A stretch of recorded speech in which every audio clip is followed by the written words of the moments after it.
नमस्कार दोस्तों। स्वागत है आप सभी का मेरी कहानियों में।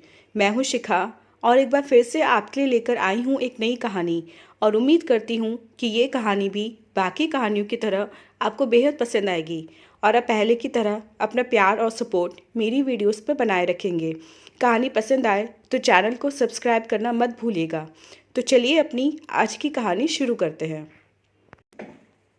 अपने मकान के दूसरे हिस्से में भारी हलचल देखकर अंजू हैरानी में पड़ गई थी कि इतने लोगों का आना जाना क्यों हो रहा है। जेठ जी कहीं बीमार तो नहीं पड़ गए या फिर जेठानी गुसल खाने में फिसलकर गिर तो नहीं गई।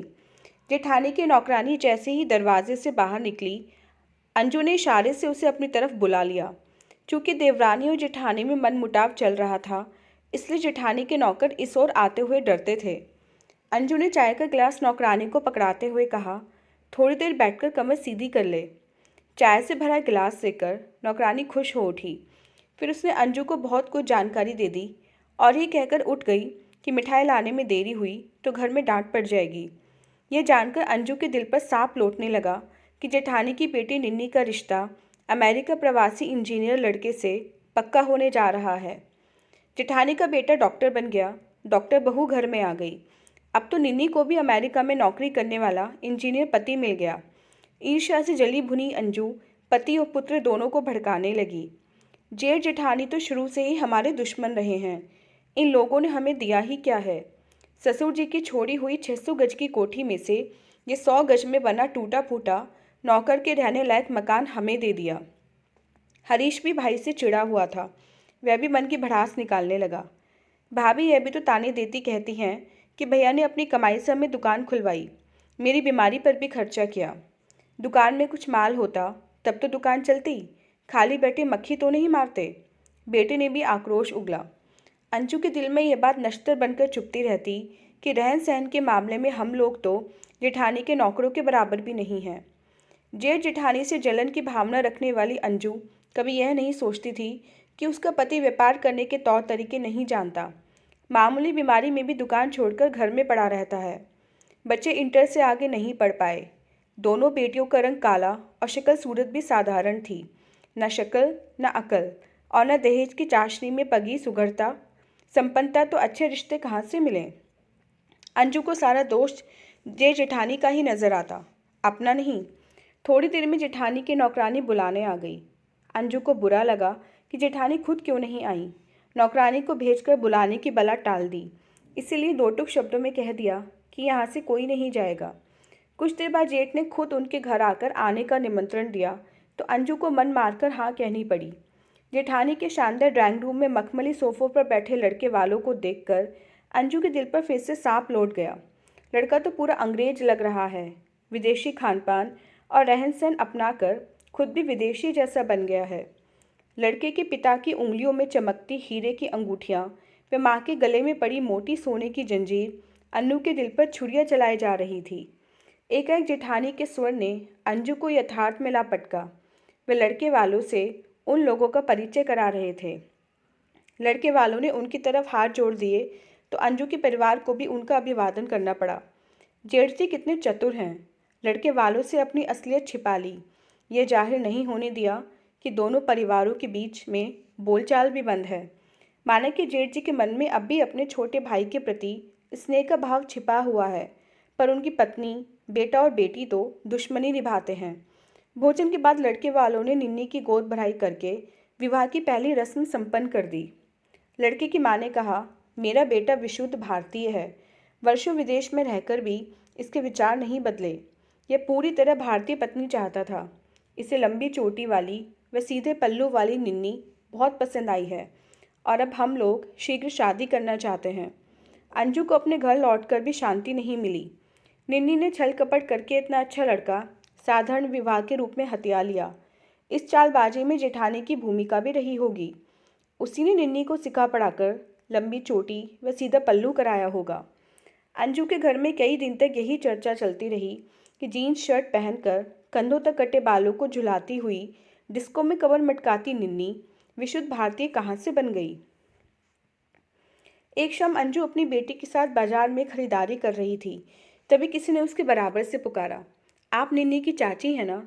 अंजू ने निन्नी की होने वाली सास को पहचान लिया और नमस्कार किया। लड़का भी साथ था। वह साड़ियों के डब्बों को कार की डिग्गी में रखवा रहा था। आप हमारे घर चलिए ना, पास में है। अंजू उन लोगों का आग्रह ठुकरा नहीं पाई। थोड़ी नानुकुर के बाद वह और उसकी बेटी दोनों कार में बैठ गई। लड़की की माँ बहुत खुश थी। उत्साह भरे स्वर में रात से भर अंजू को वे बताती रहीं कि उन्होंने निन्नी के लिए किस प्रकार के आभूषण व साड़ियों की खरीदारी की है। लड़के वालों की भव्य कोठी व कई नौकरों को देख अंजू फिर ईर्ष्या से जलने लगी। उसकी बेटी के नसीब में तो कोई सर्वेंट क्वार्टर वाला लड़का ही लिखा होगा। अंजू अपने मन के भाव को छिपा नहीं पाई। लड़के की माँ से अपनापन दिखाती हुई बोली, बहन जी, कभी कभी आंखों देखी बात भी झूठी पड़ जाती है। क्या मतलब? अंजू ने तो जहर उगलना शुरू किया तो उगलती ही चली गई। कहते कहते थक जाती तो उसकी बेटी कहना शुरू कर देती। लड़की की माँ सन्न बैठी थी। क्या कह रही हो बहन? निन्नी के कई लड़कों से चक्कर चल रहे हैं। वह लड़कों के साथ होटलों में जाती है, शराब पीती है, रात भर घर से बाहर रहती है। अब क्या बताऊं बहन जी, आप ठहरी सीधी सच्ची। आपसे झूठ क्या बोलना। निन्नी के दुर्गुणों के कारण पहले भी उसका एक जगह से रिश्ता टूट चुका है। अंजू की बातों को सुनकर लड़के की माँ भड़क उठी। ऐसी बिगड़ी हुई लड़की से हम अपने बेटे का विवाह नहीं करेंगे। हमारे लिए लड़कियों की कमी नहीं है। सैकड़ों रिश्ते तैयार रखे हैं। अंजू का मन प्रसन्न हो उठा। वह यही तो चाहती थी कि निन्नी का रिश्ता टूट जाए। लोहा गर्म देखकर अंजू ने फिर से चोट की। बहन जी, आप मेरी माने तो मैं आपको एक अच्छे संस्कार वाली लड़की दिखाती हूँ। लड़की इतनी सीधी कि बिल्कुल गाय जैसी, जिधर कहोगे उधर चलेगी। हमें तो बहन सिर्फ अच्छी लड़की चाहिए, पैसे की हमारे पास कमी नहीं है। लड़के की माँ अगले दिन लड़की देखने के लिए तैयार हो गई। एक तीर से दो निशाने लग रहे थे। निन्नी का रिश्ता भी टूट गया और अपनी गरीब बहन की बेटी के लिए अच्छा घर परिवार भी मिल गया। अंजू ने उसी समय अपनी बहन को फ़ोन करके उन लोगों को बेटी सहित अपने घर में बुला लिया। फिर बहन की बेटी को ब्यूटी पार्लर में सजा धजा कर उसे खुद लड़के वालों के घर ले जाकर उसे दिखाया, पर लड़के को लड़की पसंद नहीं आई। अंजू अपना सा मुँह लेकर वापस लौट आई। फिर भी अंजू का मन संतुष्ट था कि उसके घर शहनाई ना बजी तो जेठानी के घर ही कौन सी बज गई। निन्नी का रिश्ता टूटने की खुशी भी तो कम नहीं थी। एक दिन निन्नी रोती हुई उसके घर आई। चाची, तुमने उन लोगों से ऐसा क्या कह दिया कि उन्होंने रिश्ता तोड़ दिया? अंजू पहले तो सुन जैसी खड़ी रही, फिर आंखें तरेर कर निन्नी की बात को नकारती हुई बोली, तुम्हारा रिश्ता टूट गया, इसका आरोप तुम मेरे ऊपर क्यों लगा रही हो? तुम्हारे पास क्या सबूत है कि मैंने उन लोगों से तुम्हारी बातें लगाई हैं? लेकिन वे लोग तो तुम्हारा ही नाम ले रहे हैं। मैं भला उन लोगों को क्या जानूं? अंजू निन्नी को लताड़ती हुई बोली, तुम दोनों माँ बेटी हमेशा मेरे पीछे पड़ी रहती हो। रिश्ता टूटने का आरोप मेरे सिर पर मढ़कर मुझे बदनाम कर रही हो। यह भी तो हो सकता है कि तुम्हारी किसी गलती के कारण ही रिश्ता टूटा हो। गलती? कैसी गलती?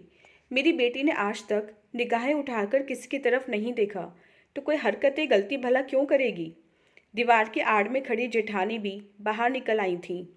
जेठानी की खूंखार नज़रों से घबराकर अंजू ने अपना दरवाज़ा बंद कर लिया। इस घटना को लेकर दोनों घरों में तनाव की अधिकता बढ़ गई थी। फिर जेठ जी ने अपनी पत्नी को समझाकर मामला रफा दफा कराया। एक रात अंजू का बेटा दफ्तर से घर लौटा तो उसके पास 500 और 1000 रुपये के नए नए नोट देखकर पूरा परिवार हैरान रह गया। अंजू ने जल्दी से घर का दरवाज़ा बंद कर लिया और धीमी आवाज़ में रुपयों के बारे में पूछने लगी। बेटे ने भी धीमी आवाज़ में बताया कि आज सेठ जी अपना पर्स दुकान में ही भूल गए थे। हरीश को बेटे की करतूत नागवार लगी। तूने सेठ जी का पर्स घर में लाकर अच्छा नहीं किया। उन्हें याद आएगा तो वह तेरे ही ऊपर शक करेंगे। तू इन रुपयों को अभी उन्हें वापस करा।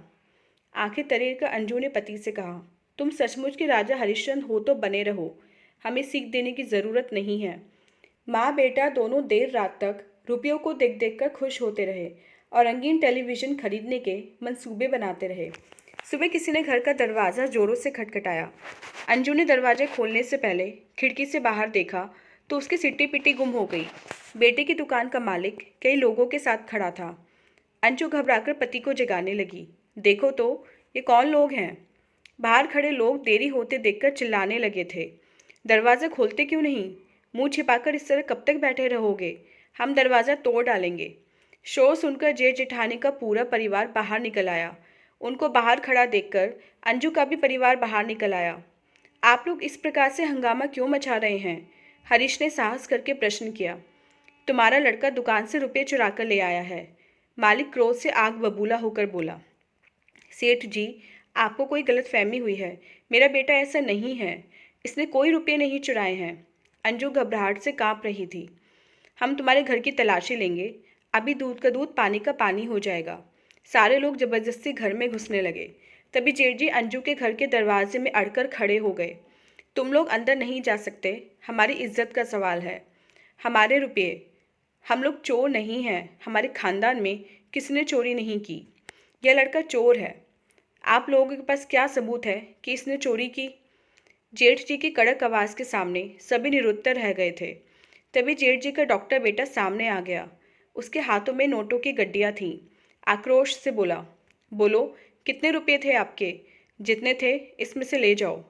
वे लोग चुपचाप वापस लौट गए। जेठ जी व उनके बेटे के प्रति अंजू कृतज्ञता के भार से दब गई थी।